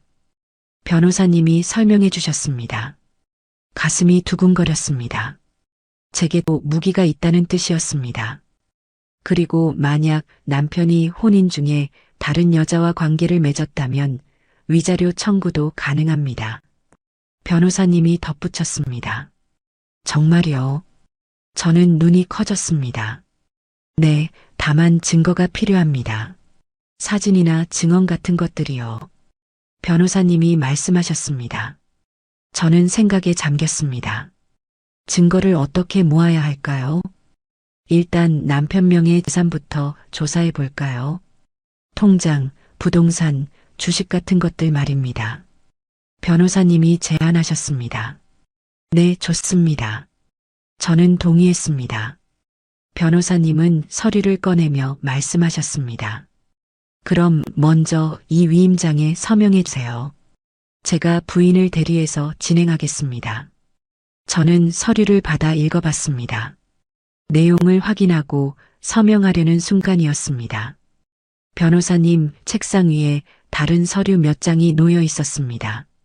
다른 사건 서류인 것 같았는데 그중 한 장이 눈에 들어왔습니다. 서류 맨 위에 이름이 적혀 있었습니다. 한지은이라는 이름 옆에 괄호로 작은 글씨가 있었습니다. 구 김미영. 저는 순간 멈췄습니다. 구 김미영이라니 이전 이름이라는 뜻인가요? 한지은이 개명을 한 건가요? 변호사님께서 말씀하셨습니다. 서윤 씨 괜찮으세요? 얼굴이 안 좋아 보이는데요. 아, 네. 괜찮습니다. 저는 얼른 고개를 저었습니다. 하지만 머릿속은 혼란스러웠습니다. 한지은이 원래 이름이 김미영이었다니 왜 개명을 했을까요? 서명을 마치고 변호사님과 인사를 나눴습니다. 다음 주에 다시 뵙기로 약속했습니다. 사무실을 나와 엘리베이터를 기다리는 동안 계속 생각했습니다. 한지은, 아니 김미영. 시어머니는 한지은이 명문가 출신이라고 했습니다. 집안도 좋고 학벌도 좋다고 했죠. 근데 왜 개명을 했을까요? 보통 개명은 특별한 이유가 있을 때 하는 건데 뭔가 이상했습니다. 집으로 돌아와 노트북을 켰습니다. 인터넷에서 한지은이라는 이름을 검색해 봤습니다. 하지만 특별한 정보는 나오지 않았습니다. 그럼 김미영은 어떨까요? 김미영으로 검색해 봤지만 너무 흔한 이름이라 수많은 결과가 나왔습니다. 고민 끝에 최태수 아저씨에게 전화를 걸었습니다. 아저씨, 혹시 사람 신원조사 같은 거 할 수 있는 분 아세요? 저는 조심스럽게 물었습니다. 왜 무슨 일인데? 아저씨가 걱정스럽게 물으셨습니다. 확인하고 싶은 게 있어서요. 저는 대충 둘러댔습니다. 내가 아는 사람 중에 그런 일 하는 친구가 있긴 한데. 아저씨가 말씀하셨습니다. 소개해 주실 수 있으세요? 저는 간절하게 부탁했습니다. 그래, 연락처 보내줄게. 근데 서윤아, 위험한 일은 아니지. 아저씨는 걱정스럽게 물으셨습니다. 괜찮아요, 아저씨. 그냥 확인만 하려고요. 저는 안심시켰습니다. 전화를 끊고 나서 창밖을 봤습니다. 해가 지고 있었습니다. 한지은, 시어머니와 민준이가 그렇게 아끼는 여자, 명문가 출신이라는 여자. 근데 왜 이름을 바꿨을까요? 뭔가 숨기는 게 있는 건 아닐까요? 저는 노트에 한지은이라는 이름을 적었습니다. 그리고 옆에 물음표를 그렸습니다. 이 의문을 반드시 풀어야겠다고 생각했습니다. 혹시 모릅니다. 여기서 실마리를 찾을 수도 있으니까요. 한지은, 당신은 대체 누구인가요? 진실은 때로 뜻밖의 곳에 숨어 있습니다. 그리고 그날 저는 결정적인 진실을 발견했습니다. 최태수 아저씨가 소개해 주신 분은 김 조사관이라는 분이었습니다. 오랫동안 신용조사 일을 하셨다고 했습니다. 조용하고 침착한 인상이었고 말수가 적었습니다. 카페에서 만났을 때 저는 조심스럽게 부탁했습니다. 한지은이라는 사람을 조사해 주실 수 있나요? 저는 사진 한 장을 건넸습니다. 길에서 몰래 찍은 사진이었죠. 김 조사관은 사진을 보더니 고개를 끄덕였습니다. 어떤 정보가 필요하신가요? 그가 간단하게 물었습니다. 집안 배경, 학력, 직장 경력, 그리고 과거 이름이 김미영이었다는데 왜 개명했는지 알고 싶어요.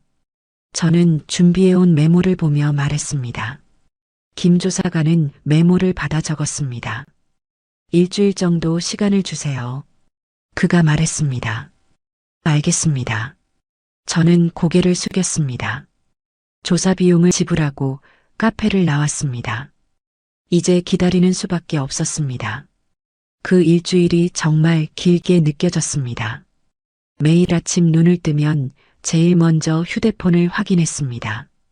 김 조사관에게서 연락이 왔는지 보기 위해서였죠. 그 사이 정현우 변호사님과는 계속 연락하며 진행 상황을 체크했습니다. 변호사님은 민준이 명예재산을 조회하기 시작했습니다. 통장 내역, 부동산 등기부, 주식 계좌까지 모든 걸 확인하고 계셨습니다. 변호사님께서 전화를 주셨습니다. 서윤 씨, 남편분 명의로 된 재산이 꽤 되네요. 아파트 2채, 상가 1채, 그리고 예금이 상당합니다. 얼마나 되나요? 저는 긴장하며 물었습니다. 대략 계산해 보니 20억 정도는 될 것 같습니다. 변호사님이 말씀하셨습니다. 저는 숨이 막혔습니다. 20억이라니. 민준이에게 그렇게 많은 재산이 있는 줄 몰랐습니다. 재산 분할을 청구하면 절반은 서윤 씨 몫입니다. 혼인 기간 중 형성된 재산이니까요. 변호사님이 설명해 주셨습니다. 10억이라는 숫자가 머릿속을 맴돌았습니다. 그 돈이면 새 출발을 할 수 있었습니다. 하지만 저는 돈 때문만은 아니었습니다. 제가 받은 상처에 대한 대가였습니다. 5년 동안 무시당하고 괴롭힘 당한 것에 대한 보상이었죠. 그렇게 며칠이 지나고 드디어 김 조사관에게서 연락이 왔습니다. 만나서 이야기하는 게 좋겠습니다. 그가 짧게 말했습니다. 심장이 두근거렸습니다. 뭔가 중요한 정보를 찾은 것 같았습니다. 다음 날 같은 카페에서 김 조사관을 만났습니다. 그는 갈색 봉투 하나를 가져왔습니다. 조사 결과입니다. 김 조사관이 봉투를 건넸습니다. 저는 떨리는 손으로 봉투를 받았습니다. 안에는 서류 몇 장과 사진들이 들어 있었습니다. 먼저 읽어보세요. 김 조사관이 말했습니다. 저는 첫 장을 펼쳤습니다. 한지은, 본명 한미영, 3년 전 개명, 출신 경상도 소도시, 평범한 가정, 학력 지방전문대 졸업, 명문대 학력은 위조, 경력 유흥업소 근무 이력, 이후 부유한 남성들 대상 접근 시도, 전과 사기 혐의로 조사받은 전력 있음, 기소유예 처분.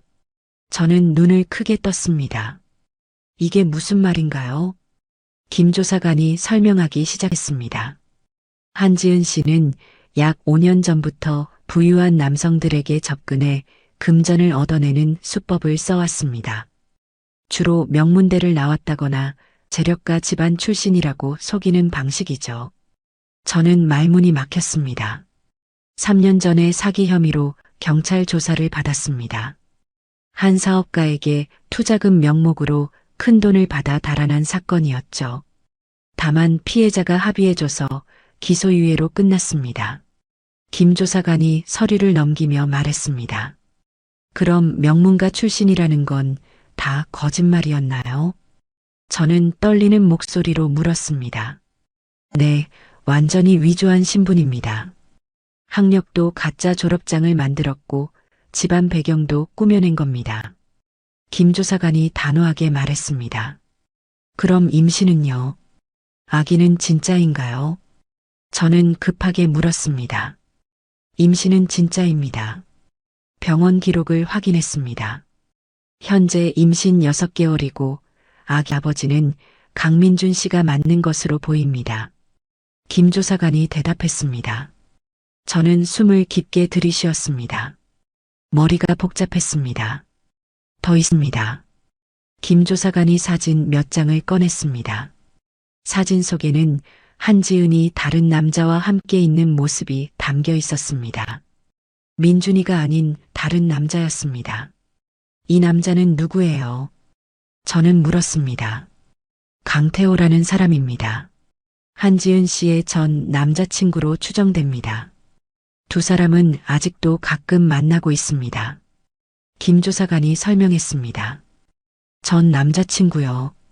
그럼 민준이를 속이고 다른 남자를 만난다는 건가요? 저는 놀라서 물었습니다. 정확히는 알 수 없습니다만 가능성은 있습니다. 이 강태호라는 사람도 전과가 있습니다. 도박과 사기 전력이 있죠. 김 조사관이 말했습니다. 저는 서류를 다시 천천히 읽어봤습니다. 모든 게 충격적이었습니다. 한지은은 명문가 출신이 아니었습니다. 학력도 위조했고 과거에는 사기 혐의로 조사받은 적도 있었습니다. 그리고 지금도 민준이를 속이고 있을 가능성이 높았습니다. 그럼 시어머니도 이걸 모르는 건가요? 저는 중얼거렸습니다. 아마 모를 겁니다. 한지은 씨가 철저하게 신분을 위조했으니까요. 김 조사관이 말했습니다. 저는 뒤로 기대앉았습니다. 이게 대체 무슨 일인가요? 시어머니는 한지은이 완벽한 며느리라고 생각했습니다. 명문가 출신의 학벌도 좋고 집안도 부유하다고 믿었죠. 그래서 저를 쫓아내고 한지은을 들이려고 했던 겁니다. 하지만 모든 게 거짓이었습니다. 한지은은 처음부터 민준이 집안의 재산을 노리고 접근한 사기꾼이었습니다. 민준이도 속았습니다. 그는 한지은을 진짜 명문가 아가씨로 알고 사랑에 빠졌던 겁니다. 결국 모두가 속은 거였습니다. 조사 비용을 추가로 지불하고 카페를 나왔습니다. 손에는 갈색 봉투가 들려 있었습니다. 이 안에 한지은의 모든 비밀이 담겨 있었습니다. 집으로 돌아오는 길에 계속 생각했습니다. 이 정보를 어떻게 써야 할까요? 시어머니에게 알려줄까요? 민준이가 사기꾼에게 속고 있다고 말해줄까요? 아니면 경찰에 신고할까요? 한지은의 과거 전과와 신분 위조 사실 알리는 거죠. 하지만 곰곰이 생각해보니 그게 최선은 아닌 것 같았습니다. 집에 도착해서 소파에 앉았습니다. 봉투를 책상 위에 올려놓고 한참 동안 바라봤습니다. 그리고 깨달았습니다. 이 정보는 카드였습니다. 제가 쥐고 있는 강력한 카드였죠. 시어머니와 민준이는 저를 무시했습니다. 쓸모없다고 생각했고 아무것도 할 수 없다고 믿었습니다. 하지만 지금 제 손에는 그들이 모르는 정보가 있었습니다. 한지은의 정체를 아는 사람은 이 세상에서 저뿐이었습니다. 이 카드를 언제 어떻게 쓰느냐가 중요했습니다. 너무 빨리 드러내면 효과가 없을 수도 있었습니다. 하지만 적절한 타이밍에 쓴다면 모든 걸 뒤집을 수 있었습니다. 정현우 변호사님께 전화를 걸었습니다. 변호사님, 저 중요한 정보를 얻었어요. 저는 흥분된 목소리로 말했습니다. 무슨 정보인가요? 변호사님이 물으셨습니다. 한지은이라는 여자요. 민준이의 상간녀 말이에요. 그 여자가 신분을 위조했어요. 저는 조사 결과를 설명했습니다. 변호사님은 잠시 침묵하셨습니다. 그리고 천천히 말씀하셨습니다. 그건 중요한 정보네요. 증거는 확실한가요? 네, 조사 보고서와 사진이 다 있어요. 저는 대답했습니다. 좋습니다. 일단 그 정보는 잘 보관하세요. 적절한 타이밍에 쓰는 게 중요합니다. 변호사님이 조언하셨습니다. 저도 그렇게 생각해요. 저는 고개를 끄덕였습니다. 전화를 끊고 나서 다시 봉투를 들여다봤습니다. 한지은, 당신은 모르겠죠. 제가 당신의 비밀을 알고 있다는 걸요. 시어머니도 민준이도 모릅니다. 자신들이 사기꾼에게 속고 있다는 사실을요. 저는 냉정하게 판단하기로 했습니다. 감정적으로 굴지 않겠다고 다짐했습니다. 지금 당장 시어머니에게 달려가서 소리치고 싶었습니다. 보세요. 어머니가 그렇게 아끼는 지은 씨가 사기꾼이에요. 명문가 출신이라는 게 다 거짓말이라고요. 하지만 그러면 안 됐습니다. 그건 제 카드를 너무 쉽게 버리는 거였습니다. 대신 저는 계획을 세우기 시작했습니다. 먼저 법적으로 제 권리를 확보하겠습니다. 재산 분할 청구를 준비하고 민준이의 재혼을 막을 방법을 찾겠습니다. 그리고 한지은의 정체는 나중에 드러내겠습니다.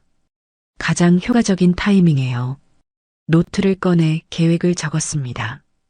1단계 법적 권리 확보, 2단계 재산 압류 및 동결, 3단계 재혼 신고 방해, 4단계 한지은 정체 폭로. 하나씩 차근차근 진행하면 됐습니다. 서두르지 않고 냉정하게요. 창밖을 봤습니다. 해가 지고 있었습니다. 붉은 노을이 하늘을 물들이고 있었습니다. 시어머니와 민준이는 지금쯤 행복하게 미래를 계획하고 있겠죠.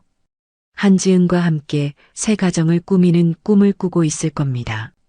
하지만 그 꿈은 곧 깨질 겁니다. 왜냐하면 저는 진실을 알고 있으니까요.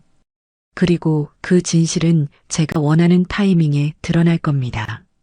저는 봉투를 서랍 깊숙이 넣어두었습니다.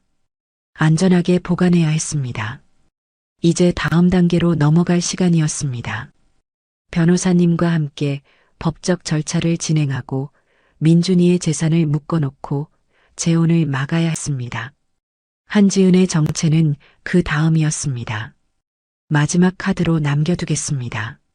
그날 밤 저는 오랜만에 편하게 잠들었습니다. 왜냐하면 이제 제게도 무기가 생겼으니까요.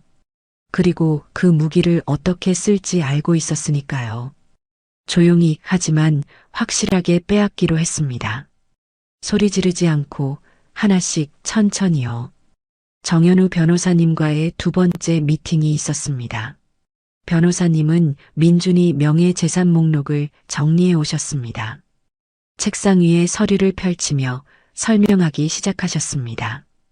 강민준 씨 명의로 된 재산은 이렇습니다. 변호사님이 첫 장을 가리켰습니다. 강남 아파트 한 채, 시가 12억. 분당 오피스텔 한 채, 시가 5억. 그리고 여의도 상가 한 채, 시가 3억. 변호사님이 하나씩 짚어가며 말씀하셨습니다.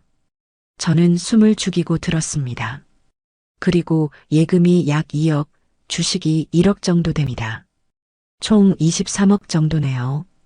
변호사님이 정리해 주셨습니다. 어머니 명의는 없나요? 저는 조심스럽게 물었습니다. 박순자 씨 명의 재산도 조회했는데요. 변호사님이 다음 장을 넘겼습니다. 본인 명의 아파트 한 채, 그리고 예금이 상당합니다. 약 10억 정도 되는 것으로 파악됩니다. 변호사님이 설명하셨습니다. 그 예금을 동결시킬 수 있나요? 전 직접적으로 물었습니다. 변호사님은 잠시 생각하시더니 말씀하셨습니다. 직접적으로는 어렵습니다. 본인 명의 재산이니까요. 하지만 만약 위자료 청구 소송을 제기하면 가압류를 걸 수는 있습니다. 그럼 그렇게 해주세요. 저는 단호하게 말했습니다. 변호사님은 고개를 끄덕이셨습니다. 알겠습니다. 준비하겠습니다. 그리고 한 가지 더 있습니다. 변호사님이 말씀하셨습니다. 강민준 씨가 최근 강남에 신규 아파트를 계약한 것으로 확인됩니다. 아마 한지은 씨와 함께 살 집인 것 같습니다. 변호사님이 서류를 보여주셨습니다. 가슴이 철렁했습니다. 민준이는 이미 새 집까지 마련하고 있었던 겁니다. 이 계약을 막을 수 있나요? 저는 급하게 물었습니다. 막을 수는 없지만 문제를 만들 수는 있습니다. 변호사님이 의미심장하게 웃으셨습니다. 부인이 법적 배우자이니까 부동산 거래에 배우자 동의가 필요한 경우가 있습니다. 이의를 제기하면 거래가 복잡해지죠. 변호사님이 설명하셨습니다. 그렇게 해주세요. 최대한 복잡하게 만들어주세요. 저는 냉정하게 말했습니다. 변호사님은 만족스러운 표정으로 고개를 끄덕이셨습니다. 그리고 가장 중요한 것이 있습니다. 재혼신고 방어입니다. 변호사님이 말씀하셨습니다. 민준이가 한지은과 혼인신고를 하려고 하면 어떻게 되나요? 저는 물었습니다. 불가능합니다. 아직 서윤 씨와 법적으로 혼인 관계가 유지되고 있으니까요. 주문은 법으로 금지되어 있습니다. 변호사님이 확신에 찬 목소리로 말씀하셨습니다. 저는 처음으로 미소를 지었습니다. 제게도 강력한 무기가 있었던 겁니다. 사무실을 나오며 계획을 정리했습니다. 이제 실행할 시간이었습니다.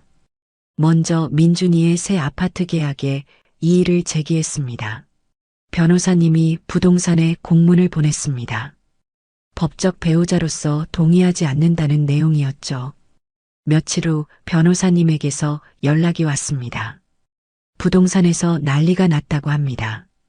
계약자인 강민준 씨가 항의하러 왔다가 갔답니다. 변호사님이 웃으며 말씀하셨습니다.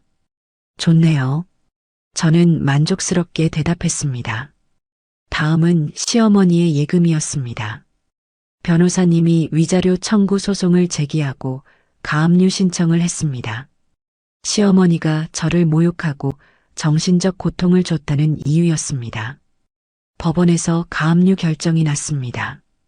시어머니 명의 예금 중 5억이 동결됐습니다. 변호사님께서 전화 주셨습니다. 서윤 씨 성공했습니다. 박순자 씨 계좌가 묶였어요. 정말요? 저는 기쁨을 감추지 못했습니다. 네, 아마 곧 연락이 올 겁니다. 변호사님이 예상하셨습니다. 그 말이 맞았습니다. 그날 오후 시어머니에게서 전화가 왔습니다. 하지만 저는 받지 않았습니다. 받을 이유가 없었으니까요. 문자 메시지가 왔습니다.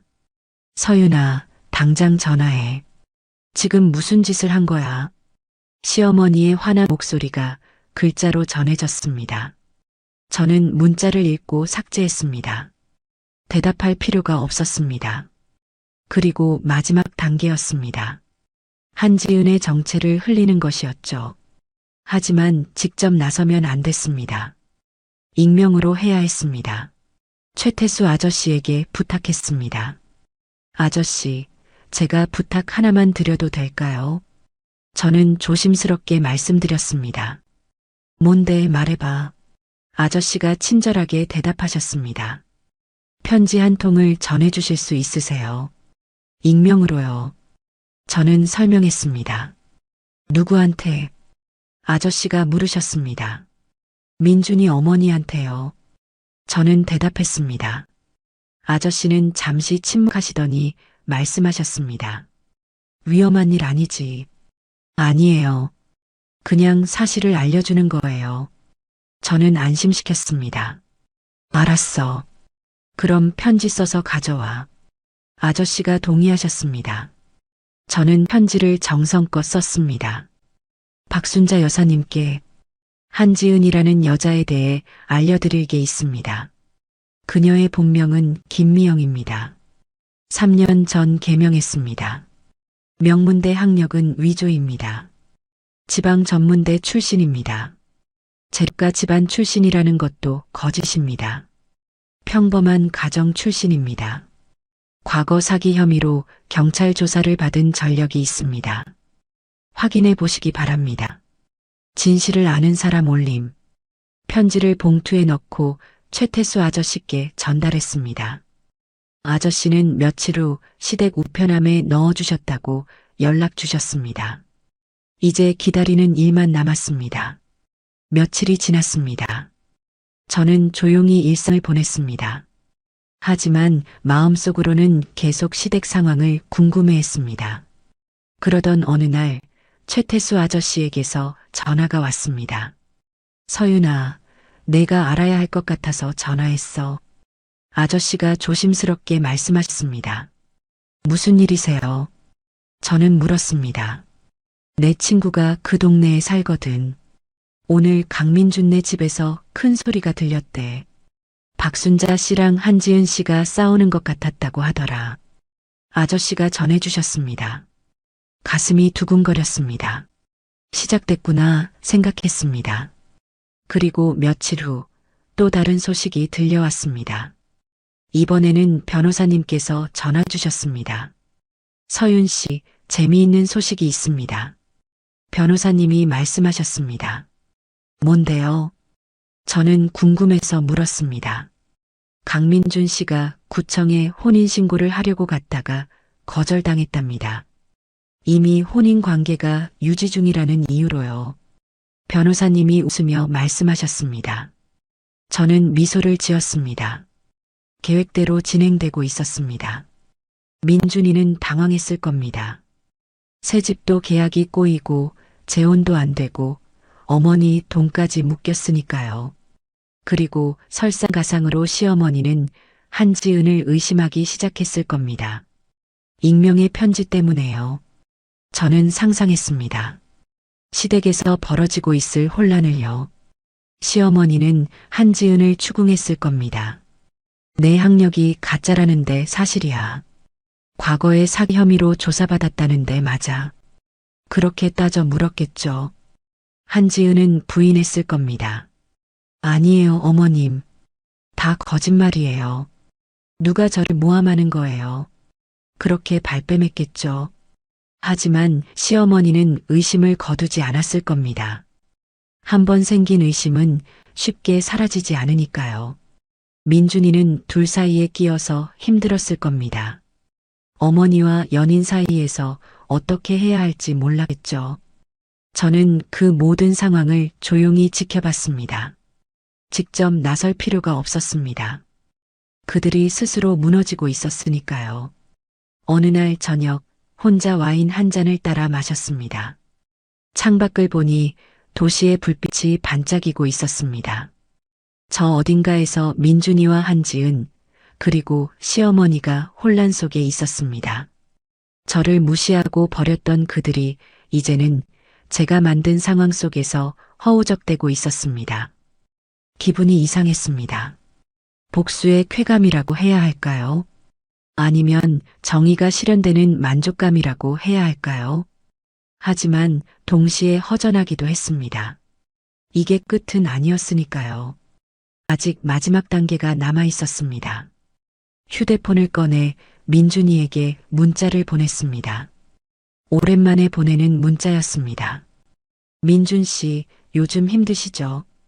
집 계약도 안 되고, 재혼 신고도 안 되고, 많이 답답하시겠어요. 그런데 말이에요.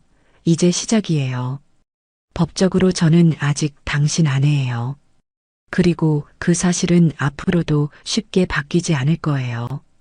당신이 저를 버린 대가를 치르셔야 해요. 천천히 하나씩요. 서윤 올림. 문자를 보내고 나서 휴대폰을 내려놓았습니다. 답장이 올지 궁금했지만 별로 기대하지 않았습니다. 민준이가 뭐라고 대답하든 상관없었으니까요. 중요한 건 그가 이제 제 존재를 무시할 수 없다는 사실이었습니다. 저는 더 이상 쫓겨난 며느리가 아니었습니다. 저는 그들의 미래를 쥐고 있는 사람이었습니다. 그리고 그 미래를 제가 원하는 방향으로 바꿀 수 있었습니다. 다음 날 아침 민준이에게서 답장이 왔습니다. 서윤아, 그만해. 우리 어른스럽게 이혼하자. 조건은 내가 원하는 대로 해줄게. 저는 문자를 읽고 비웃었습니다. 이제 와서 조건을 제시한다고요. 너무 늦었습니다. 답장을 보냈습니다. 조건이요. 이미 제가 원하는 건 법으로 받을 수 있어요. 당신이 줄 수 있는 건 아무것도 없어요. 그리고 한 가지 더요. 지은 씨에 대해 잘 알아보세요. 그녀가 정말 당신이 아는 그 사람인지요. 문자를 보내고 휴대폰을 꺼버렸습니다. 이제 정말 혼란이 시작될 겁니다. 민준이는 제 문자를 보고 한지은을 의심하기 시작할 겁니다. 시어머니는 이미 의심하고 있고요. 한지은은 점점 몰리게 될 겁니다. 그리고 결국 진실이 드러날 겁니다. 저는 그냥 지켜보기만 하면 됐습니다. 그들이 스스로 무너지는 모습을요. 창밖을 봤습니다. 맑은 하늘이었습니다. 저는 처음으로 마음이 가볍게 느껴졌습니다. 5년 동안 억눌렸던 감정이 조금씩 풀리는 기분이었습니다. 이제 곧 모든 게 끝날 겁니다. 그리고 저는 새로운 시작을 할 수 있을 겁니다. 민준이 없이, 시어머니 없이, 그 누구의 무시도 받지 않고요. 저만의 인생을요. 내가 무슨 짓을 한 거야. 그 소리와 함께 시어머니가 제 집 문을 두드렸습니다. 일주일 후의 일이었습니다. 저는 그날 아침 커피를 마시며 창밖을 보고 있었습니다. 평화로운 아침이었죠. 하지만 그 평화는 오래가지 않았습니다. 초인종이 미친 듯이 울렸습니다. 누군지 확인도 하기 전에 문을 두드리는 소리가 들렸습니다. 서윤아, 당장 문 열어. 시어머니의 목소리였습니다. 저는 천천히 커피잔을 내려놓고 현관으로 걸어갔습니다. 인터폰 화면을 보니 시어머니가 서 있었습니다. 얼굴이 창백했고 눈은 충혈되어 있었습니다. 문을 열었습니다.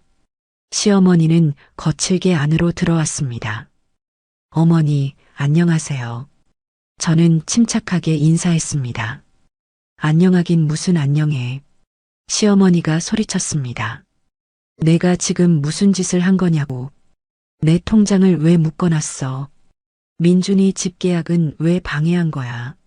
시어머니는 숨을 헐떡이며 따져 물었습니다. 저는 소파를 가리켰습니다. 앉으시죠. 저는 차분하게 말했습니다. 앉긴 무슨 앉아. 당장 대답해. 시어머니는 서서 저를 노려봤습니다. 저는 천천히 소파에 앉았습니다. 그리고 시어머니를 올려다보며 말했습니다. 제가 제 권리를 찾는 중이에요. 저는 단순하게 대답했습니다. 무슨 권리? 너는 이미 우리 집안 사람 아니야. 시어머니가 손가락으로 저를 가리켰습니다. 법적으로는 아직 제가 민준 씨의 아내예요. 저는 냉정하게 말했습니다. 그러니까 이혼하자잖아. 조건도 내가 원하는 대로 해준다고 했잖아. 시어머니가 짜증스럽게 말했습니다.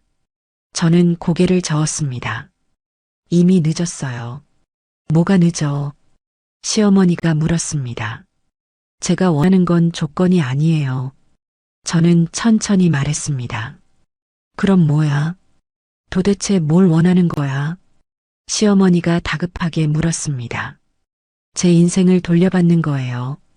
5년 동안 빼앗긴 시간, 무시당한 마음, 그 모든 걸요. 저는 시어머니를 똑바로 쳐다보며 말했습니다. 시어머니는 말문이 막힌 듯 침묵했습니다. 그리고 말이에요, 어머니. 저는 말을 이었습니다. 민준 씨가 지은 씨와 재혼하고 싶어 하시는 거 알아요. 근데 그거 안 될 거예요. 왜 안 되는데? 시어머니가 반박했습니다. 죽은 사람의 서류로는 재혼을 못해요. 저는 차분히 말했습니다. 시어머니의 얼굴이 더욱 창백해졌습니다. 어머니께서 민준 씨를 죽은 사람으로 만들었잖아요. 가짜 장례식까지 하시면서요. 그런데 법적으로는 살아있는 사람이고 저와 아직 혼인 관계예요. 저는 설명했습니다. 그러니까 이혼하면 되잖아. 시어머니가 다시 말했습니다. 저는 고개를 저었습니다. 전동이 안 할 거예요. 적어도 지금은요. 시어머니는 주먹을 불끈 쥐었습니다. 너 정말 끝까지 이럴 거야. 네. 저는 단호하게 대답했습니다. 시어머니는 소파에 털썩 주저앉았습니다. 힘이 빠진 것 같았습니다. 그리고 저는 마지막 카드를 꺼낼 시간이라고 판단했습니다. 그런데 말이에요, 어머니. 저는 조심스럽게 말을 꺼냈습니다. 뭐? 시어머니가 지친 목소리로 대답했습니다. 지은 씨 진짜 신분 아세요? 저는 직접적으로 물었습니다. 시어머니는 고개를 번쩍 들었습니다. 뭐라고? 한지은 씨 말이에요. 어머니께서 그렇게 아끼시는 그 명문가 아가씨요. 저는 강조하며 말했습니다. 알지. 명문대 나왔고 집안도 좋고. 시어머니가 자신 있게 말했습니다. 저는 고개를 저었습니다. 다 거짓말이에요. 뭐가 거짓말이야? 시어머니가 눈을 부릅떴습니다. 저는 서랍을 열어 갈색 봉투를 꺼냈습니다. 김 조사관이 준 자료였습니다. 이거 보세요. 저는 봉투를 시어머니에게 건넸습니다. 시어머니는 떨리는 손으로 봉투를 받았습니다. 서류를 꺼내 읽기 시작했습니다. 저는 조용히 설명했습니다. 한지은 씨의 본명은 김미영이에요. 3년 전에 개명했어요. 시어머니는 계속 서류를 넘겼습니다. 명문대 학력은 위조예요. 실제로는 지방 전문대 출신이고요. 재력가 집안이라는 것도 거짓말이에요. 평범한 가정 출신이에요. 저는 차근차근 말했습니다. 시어머니의 손이 떨리기 시작했습니다. 그리고 과거에 사기 혐의로 경찰 조사를 받은 적도 있어요. 부유한 남자들한테 접근해서 돈을 뜯어내는 수법을 써왔대요. 저는 마지막으로 말했습니다. 시어머니는 서류를 바닥에 떨어뜨렸습니다. 얼굴에서 모든 혈색이 사라졌습니다. 이게 무슨 소리야? 이건 거짓말이야. 누가 꾸며낸 거야? 시어머니는 부정하려고 했습니다. 전문조사관이 확인한 거예요. 증거도 다 있어요. 사진도 있고 전과 기록도 있어요. 저는 냉정하게 말했습니다. 시어머니는 고개를 저었습니다. 아니야, 지은이가 그럴 리 없어. 그 애는 착하고 예의 바른 애야. 처음부터 연기였어요. 민준 씨 집안 재산을 노리고 접근한 거예요. 저는 직설적으로 말했습니다. 시어머니는 말을 잇지 못했습니다. 그저 바닥에 떨어진 서류를 멍하니 바라봤습니다. 임신은 진짜예요. 아기는 민준 씨 아이 맞아요. 하지만 신부는 다 가짜예요. 저는 덧붙였습니다. 시어머니는 두 손으로 얼굴을 감쌌습니다. 어깨가 떨리기 시작했습니다. 내가 뭘 한 거야? 시어머니는 작게 중얼거렸습니다. 저는 대답하지 않았습니다. 시어머니가 스스로 깨닫기를 기다렸습니다. 내가 서윤이를 쫓아내고 사기꾼을 들인 거야. 시어머니는 자책하기 시작했습니다. 저는 여전히 침묵했습니다. 시어머니는 천천히 고개를 들었습니다. 서윤아, 이거 민준이도 알아. 아직 모를 거예요. 하지만 곧 알게 되겠죠. 저는 대답했습니다. 그때 시어머니의 휴대폰이 울렸습니다. 민준이었습니다. 시어머니는 떨리는 손으로 전화를 받았습니다. 여보세요. 시어머니의 목소리가 갈라졌습니다. 저는 민준이의 목소리를 들을 수 없었지만 시어머니의 표정으로 짐작할 수 있었습니다. 뭐라고? 지은이가 사라졌다고. 시어머니가 소리쳤습니다. 저는 눈썹을 올렸습니다. 예상대로였습니다. 통장에서 돈을 다 인출해 갔어. 시어머니가 멍한 표정으로 말했습니다.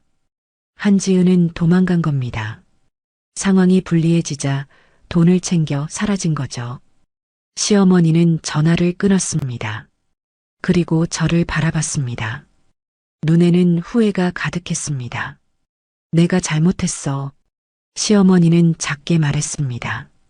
저는 고개를 끄덕였습니다. 네, 잘못하셨어요. 서윤아, 미안해. 시어머니가 고개를 숙였습니다. 하지만 저는 차갑게 대답했습니다. 미안하다고 다 되는 건 아니에요. 시어머니는 더 이상 할 말이 없는 듯 일어났습니다. 비틀거리며 현관으로 향했습니다. 문을 열기 전에 돌아서서 말했습니다. 넌 이길 거야. 우리가 질 수밖에 없어. 저는 대답하지 않았습니다. 시어머니는 문을 열고 나갔습니다. 무거운 발걸음으로요. 문이 닫히고 나서 저는 깊게 숨을 들이쉬었습니다. 긴장이 풀리는 것 같았습니다. 창밖을 봤습니다. 햇살이 따뜻하게 들어오고 있었습니다. 이제 끝났습니다. 며칠 후 정현우 변호사님께서 연락 주셨습니다.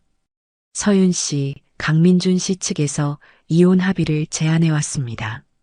조건은요? 저는 물었습니다. 재산의 절반, 위자료 3억, 그리고 모든 법적 문제 취하를 요구합니다. 변호사님이 말씀하셨습니다. 받아들이겠습니다. 저는 단호하게 대답했습니다. 이제 정말 끝낼 때가 됐습니다. 합의서에 서명하는 날, 저는 민준이와 마주쳤습니다.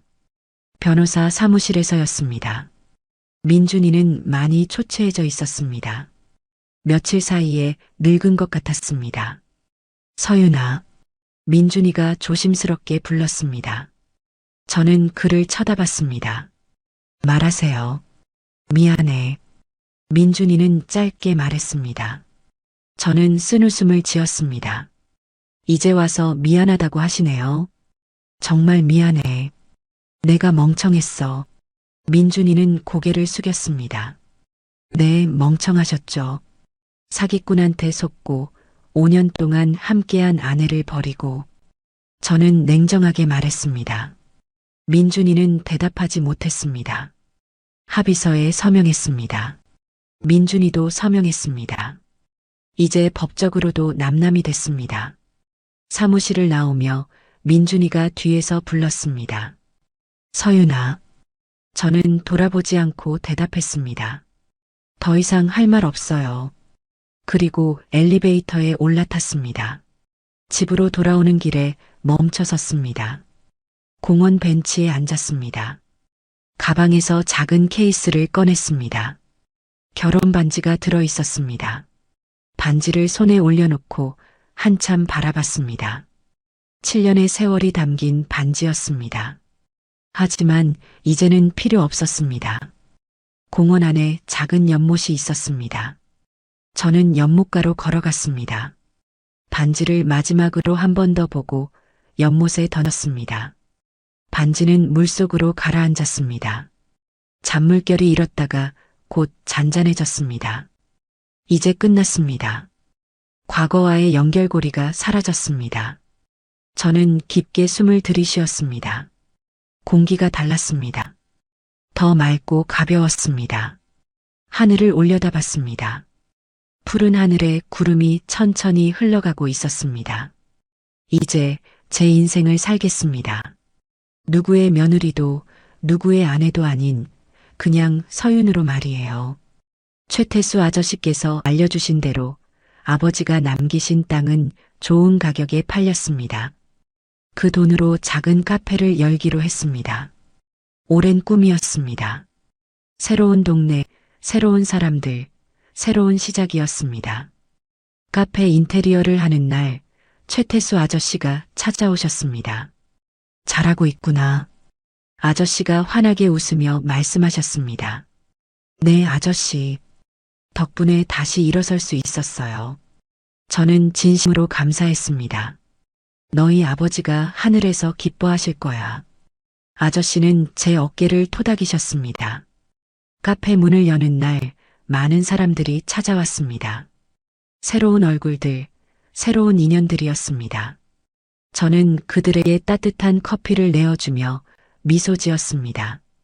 진심으로 웃을 수 있었습니다. 저녁이 되어 손님들이 다 돌아가고 저는 카페 창가에 앉았습니다. 창밖으로 석양이 지고 있었습니다. 붉은 노을이 아름다웠습니다. 이제 저는 자유로웠습니다. 5년 동안의 시집살이, 무시와 모욕, 배신과 슬픔, 그 모든 게 과거가 됐습니다. 제가 선택한 건 복수도 용서도 아니었습니다. 그저 제 인생을 되찾는 것이었습니다. 그리고 그 선택은 옳았습니다. 지금 이 순간 저는 행복했습니다. 혼자였지만 외롭지 않았습니다. 자유로웠고 당당했습니다. 누군가의 시선을 의식할 필요도, 누군가의 기준에 맞춰 살 필요도 없었습니다. 커피 한 잔을 마시며 생각했습니다. 앞으로의 날들이 기대됐습니다. 어떤 사람을 만날지, 어떤 일들이 벌어질지, 모든 게 제 선택이었습니다. 그리고 저는 이제 좋은 선택을 할 수 있을 것 같았습니다. 왜냐하면 저는 이제 알았으니까요. 제가 얼마나 강한 사람인지, 제가 얼마나 소중한 사람인지, 그걸 아는 것만으로도 충분했습니다. 해가 완전히 졌습니다. 거리에 불이 하나둘 켜지기 시작했습니다. 저는 카페 문을 닫고 집으로 향했습니다. 가벼운 발걸음이었습니다. 이제 제 인생을 살겠습니다. 당당하게, 행복하게요.